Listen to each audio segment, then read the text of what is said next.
La magicienne Circé. Chant 10, vers 210 à 399.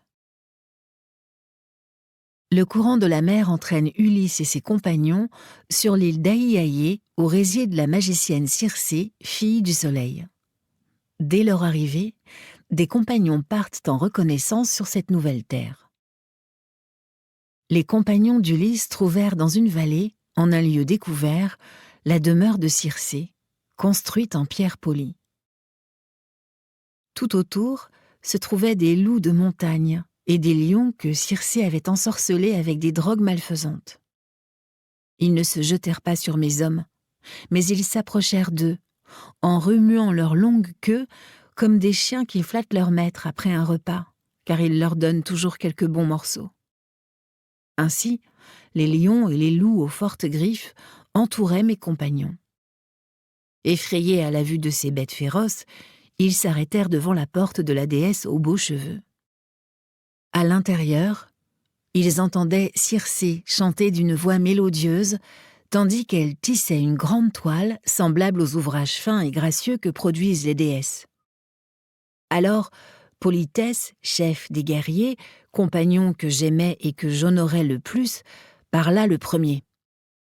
« Mes amis, quelqu'un tisse une grande toile en chantant d'une belle voix.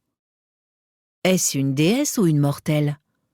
Appelons pour voir. » Ils se mirent à l'appeler en criant. Circé sortit aussitôt, ouvrit les belles portes et les invita.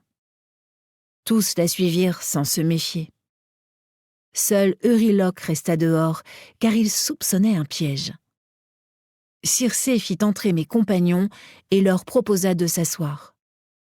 Elle mélangea du fromage, de la farine et du miel avec du vin.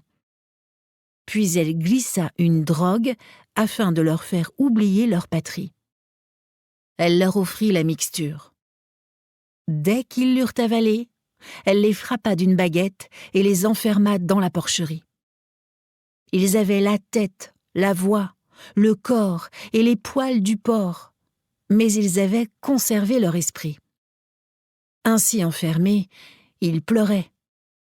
Circé leur donna à manger des glands, des faines et des cornouilles, nourriture des porcs qui se vautrent à terre. Euryloque revint en hâte vers le navire, nous annoncer le triste sort de nos compagnons. Il ne pouvait parler, malgré ses efforts. Son cœur était frappé d'une grande douleur et ses yeux étaient remplis de larmes. Mais comme nous l'interrogions tous avec empressement, il nous raconta la perte de ses compagnons. Je jetai sur mes épaules ma grande épée de bronze au clou d'argent ainsi qu'un arc, et j'ordonnai à Euryloque de me montrer le chemin. Tout en pleurant, il m'adressa ces paroles suppliantes. « Ne m'oblige pas à retourner là-bas, divin Ulysse. Tu ne reviendras pas, et tu ne ramèneras aucun de nos compagnons, je le sais. Fuyons au plus vite avec ceux qui restent, car nous pouvons encore éviter le pire. » Je lui répondis.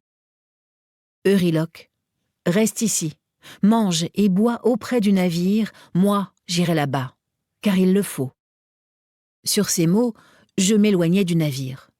Je venais de traverser les vallées sacrées et d'arriver à la grande demeure de Circé l'empoisonneuse, quand Hermès à la baguette d'or s'approcha de moi. Il était semblable à un jeune homme dans toute la grâce de l'adolescence. Me prenant la main, il me dit « Malheureux, où vas-tu seul entre ces collines sans connaître les lieux? Tes compagnons sont enfermés chez Circé, comme des porcs dans des étables bien closes. Viens-tu les délivrer? Je t'avertis, tu ne reviendras pas, tu resteras là où ils sont déjà. Mais je peux te délivrer de ce danger et te sauver. Prends cette herbe magique, emporte-la avec toi dans la demeure de Circé pour te protéger. Je vais te révéler toutes ses mauvaises intentions. Elle te préparera un breuvage avec des poisons, mais elle ne pourra pas t'ensorceler grâce à la plante que je te donnerai. Écoute bien mes conseils.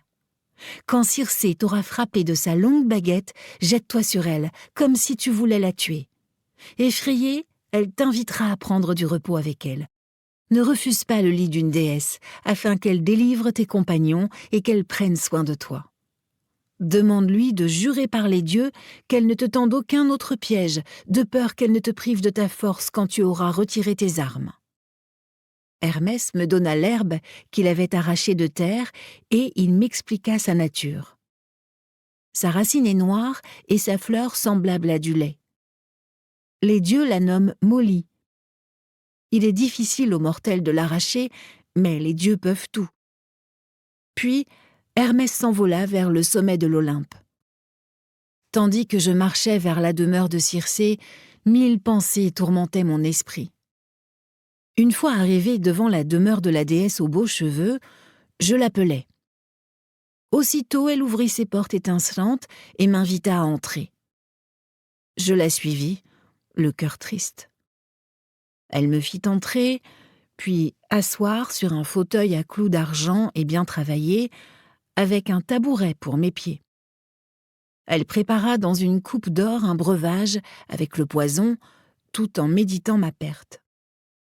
Comme je buvais, elle me frappa de sa baguette et me dit « Va maintenant dans l'étable à porte te coucher avec tes compagnons. » Elle parla ainsi, tandis que je dégainais mon épée pointue et que je me jetais sur elle comme pour la tuer. Alors elle poussa un grand cri, me saisit les genoux et me dit ces paroles ailées en pleurant. « Qui es-tu? D'où viens-tu? Qui sont tes parents? Quel miracle! Tu as bu ce poison sans te transformer. Aucun des hommes qui l'a avalé n'a résisté à son pouvoir. Tu as un esprit armé contre la magie? Tu es sans doute Ulysse aux 1000 ruses qui devait arriver ici à son retour de Troie sur son navire noir et rapide, comme Hermès me l'a toujours prédit. Mais range ton épée et allons nous étendre tous deux sur mon lit afin que l'amour nous unisse. » Elle parla ainsi et je lui répondis « Circé, comment peux-tu me demander d'être doux, toi qui as changé mes compagnons en porcs et qui me retiens ici? Tu m'invites à aller dans ta chambre pour m'ôter ma force quand je serai désarmée. Je refuse de monter sur ton lit, à moins que tu ne jures par un grand serment, déesse, que tu ne me tendras aucun piège. » Je parlais ainsi, et aussitôt elle fit le serment demandé. Je montai alors sur son beau lit. Pendant ce temps, 4 servantes s'activaient dans la demeure et prenaient soin de tout. Elles étaient nées des sources des forêts et des fleuves sacrés qui coulent vers la mer. L'une jeta sur les fauteuils de belles couvertures pourprées et, par-dessus, de légères toiles de lin. Une autre dressa devant les fauteuils des tables d'argent sur lesquelles elle posa des corbeilles en or. Une troisième dilua le vin doux et mielleux dans un cratère d'argent et distribua des coupes d'or. La quatrième apporta de l'eau et alluma un feu. Quand l'eau fut chaude, elle me fit entrer dans la baignoire, puis me lava la tête et les épaules. Ma toilette finie, elle me vêtit d'une tunique et d'un beau manteau.